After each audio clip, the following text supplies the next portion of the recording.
Starting a business is one of the hardest things you can do. And I found my way the hard way. And of course, you might be starting out. You might be looking for some information out there. And I'm going to give you my 8 most important things that helped me get through later on. And I had to learn through my journey. And you can learn right now. Use that information wisely. The first thing I want to say to you guys is that you need to find what you're going to do for your business, what you're going to find to go all in on for the next 10 to 15 years.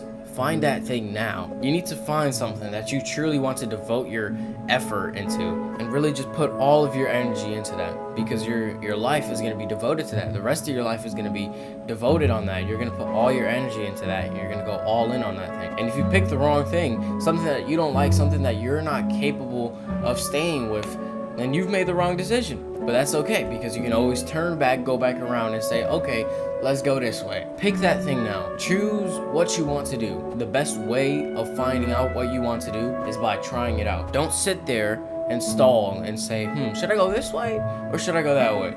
Should I go front, back, side to side? Just pick somewhere to go. Don't sit there for 6 months or even a year just thinking about what you're gonna do. Don't think about it. Have an action. Go ahead and just try that thing. And if it doesn't work, you go here. I like the example of the kid who never played any sports. There was a kid, let's name him Ronaldo for the sake of this. And he says, I'm so bored with my life. I don't know what to do. I want to play something. I want to do something. But he's never played any sports. He's pretty young. And so Ronaldo, he decides, okay, I think I should play a sport. I think I should invite my friends to play a sport.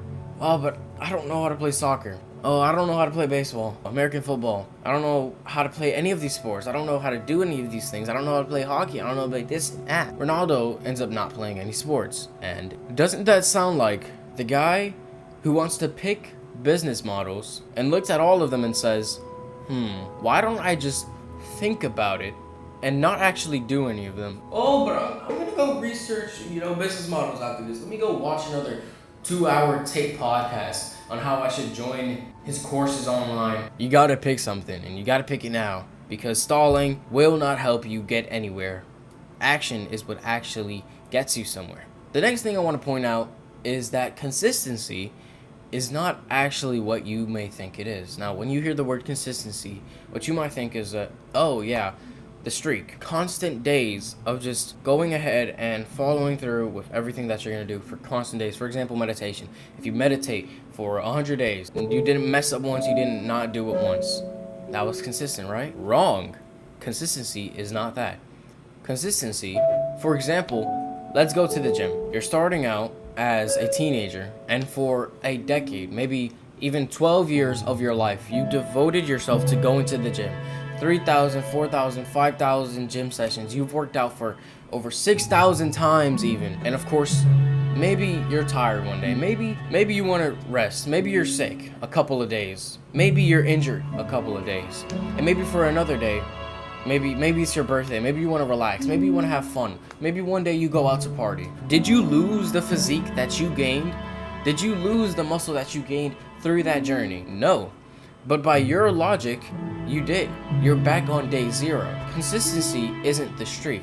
Consistency is staying through a prolonged period of time on the same thing. For example, meditation or going to the gym. If you miss one day of meditation, you aren't back on day 0. Because the days that you did meditate are still there. They still happened, and you still have a whole future ahead of you to continue. You're not on day 0. You merely set back by one day. And that is okay. That is what consistency truly is. When you realize this, you will become much more calm with the fact that when you mess up 1 or 2 or 3 or 4, even 5 days, it's better than to not do it at all. The third thing I wish someone really just told me and said, look about. Stop choosing your paths based on their benefits. Keyword benefits. Because most people nowadays will look at business models, just like the example of Jonathan. Let's sit down. Let's pretend I'm Jonathan. Or maybe close your eyes. Think of Jonathan sitting in his computer chair. I want you to do this because it'll help you the best way possible. And Jonathan's sitting there on his computer chair. He has his PC set up, his monitor. He has hundreds and hundreds of tabs up and bookmarks saved on different business models, dropship, YouTube, course selling, etc., etc., etc. And Jonathan thinks to himself, well, these are all good, but let me see what benefits are in these. Well, dropshipping, I'll make money. maybe get some status, and I'll become successful overall. Okay. What about YouTube?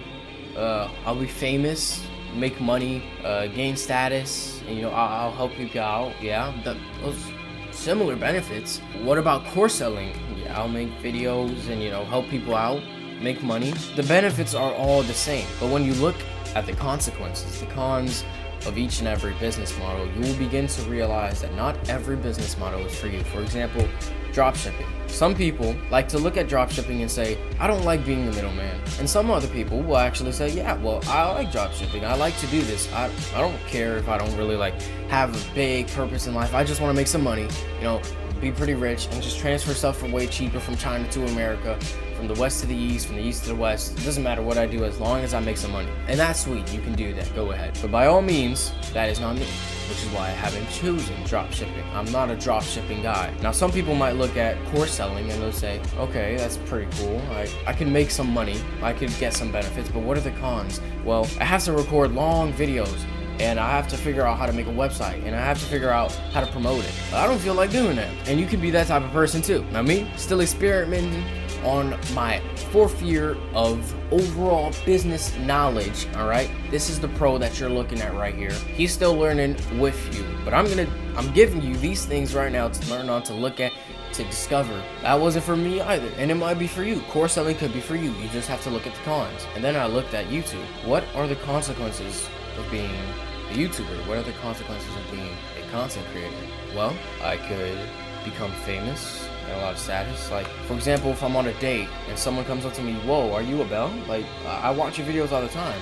Some people might not like that. Some people want privacy in their lives, but I'm okay with that. And, well, you'll make a ton of money. That's a benefit, but a con is you gotta keep track of that. You gotta continuously make videos. You gotta support for thousands and millions of people each and every day. I'm fine with that, and I'm fine with where I'm at right now, and we'll continue to grow just like that, which is why I've chosen YouTube. This is my space. This is what I love, and because I looked at the consequences before the benefits, and I only did that in my 2nd year of doing this, I had to realize that there are consequences to everything, no matter what. Nothing is perfect. You have to look at it, because if you only go because of the benefits, you will not be able to pick anything. Everything has benefits. You won't know what you'll deal with until it's too late. So always look at the consequences before you look at the benefits. Now, a bonus tip, which is relatively cliche and everyone knows this, but it's just a reminder that your time is limited. You do not have enough time on your wrist, on your hands. Do you truly realize that your life could end right now? You could have a heart attack. A disease that you never knew about could cause your life to end. Starting the timer right now, you have an hour to make $1. Literally do anything you can to make $1. The stopwatch is clicking. More seconds, more time, hours, days, weeks, months, years, even a millennium, way past your death. You will say, I didn't live enough. But your time was not limited. You just made it that way.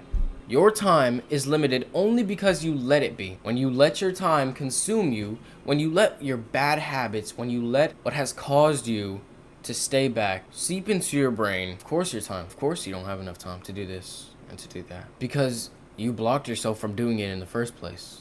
You stopped yourself from spending time on what's most important, and instead spent that time on what's less important. You prioritize pleasure over delayed gratification. And that is a lesson that needs to be learned. And number 5 is focused on dopamine. What I wish I knew was the knowledge of dopamine and how it works.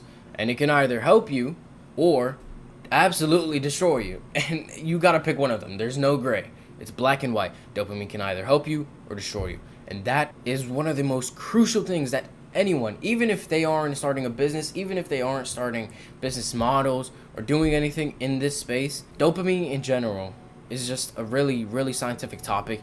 And it's more of a chemical thing in your brain that helps you do certain things. It's basically like the motivation chemical, the motivation thing that causes you to be motivated to do something. For example, if you're sitting down with nothing, absolutely nothing to do, you're just on your couch, and you're sitting down and you're thinking about something lustful, something weird, or you want to go to a party, your dopamine is going to spike, which means your motivation to do something like that is going to spike. And then when you do that bad habit, when you go out, smoke, drink, then your dopamine goes back to base level or even lower. It actually goes lower than before. And instead of feeling good afterwards, you feel much worse. but it's addictive, and that's the worst part. You did it once, you felt the high, and you went down lower than before, but it was addictive. You do it again. The high is less. You want it to be stronger, but the stronger it gets, the lower your low really goes. You have stooped down so low because of your bad habit that is stopping you from actually gaining the motivation to do what you need to do. That is the whole space of dopamine. And so what you need to do is fix this and dopamine detox.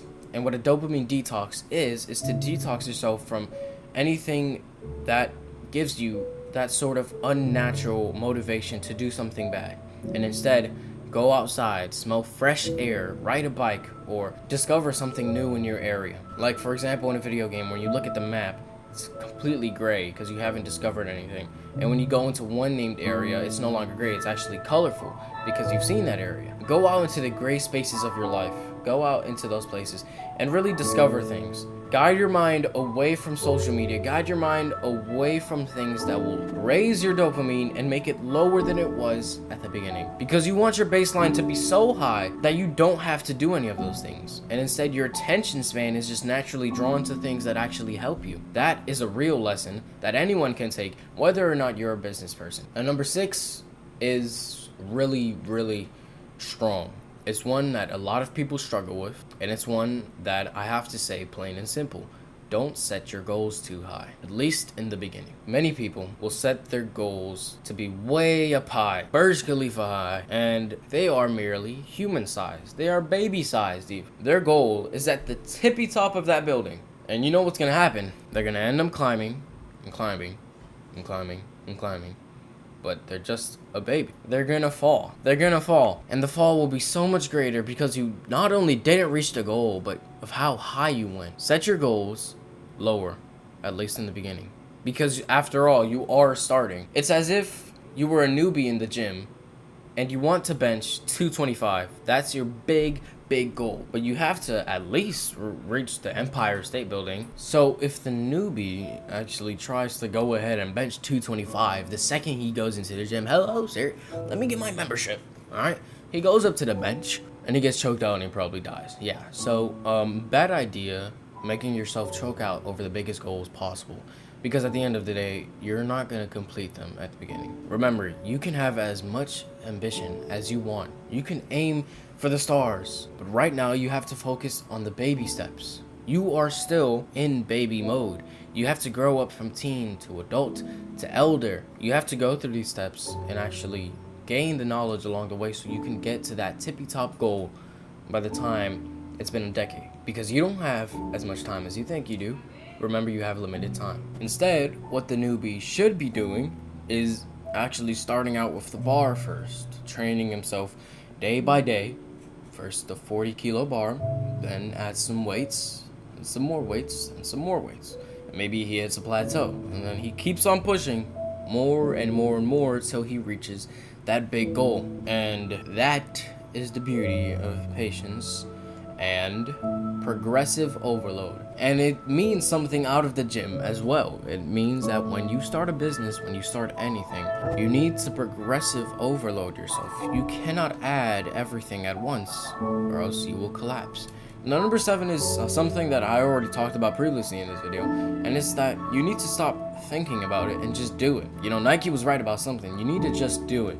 When you think about something for so long, you'll end up not doing it at all. You'll end up in a standstill with yourself and your mind. And that is the worst thing you can do, because I'm telling you, when you sit down there and really look at yourself in the mirror and say, I am just sitting here thinking about it instead of actually doing something with the knowledge I have. Why don't I just go this way? You know what? Let's make a restarted move and go left. All right, let's see. Yeah, this doesn't look right. Let me go back, go right. Now we're going the right path. Maybe I should go forward. Maybe I should go backward.